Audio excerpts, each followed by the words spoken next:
ពីរលដងអូនស្រែកដាក់បងទាំងបងមិនមានកំហុសអូនរករឿងអូនឆេវឆាយតើបងធ្វើអ្វីខំសូមប្រាប់មកចុងបងគ្រាន់ចង់ដឹងឬមួយអូកំពុងមានអ្នកថ្មីទើបបានជាស្រីនិយាយមកបែបឆ្ពោះឆ្ពោះសូមប្រាប់បងផងថាអូនមានគេហើយបងឡើយ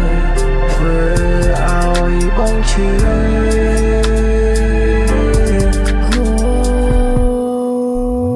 មិននៅមិនតបងសួរដល់ចេញរៀងខ្លួនព្រោះបេះដូងថាអូនជប់ស្រឡាញ់បងសុំចិត្តឲ្យគេមើលថាចរណៃតែសុំចិត្តស្រីគុំត្រឡប់រកបងវិញ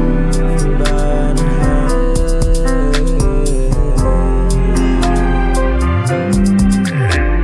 យអូកំពុងមានអ្នកថ្មីទើបបានជាស្រីនិយាយមកបែបឆ្ពោះឆ្ពោះសូមប្រាប់បងថាអូនមានគេហើយបងឡើយធ្វើ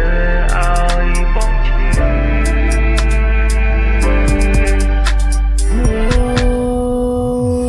នៅមិនតបងសួរដល់ចេញរៀងខ្លួនព្រោះបេះដូងថាអូនជប់ស្រឡាញ់បងសុំចិត្ត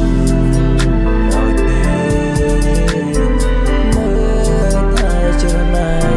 តែសុំចិត្តស្រីត្រឡប់រកបងវិញបានហើយតែសុំចិត្តស្រីគុំត្រឡប់រកបងវិញបានហើយ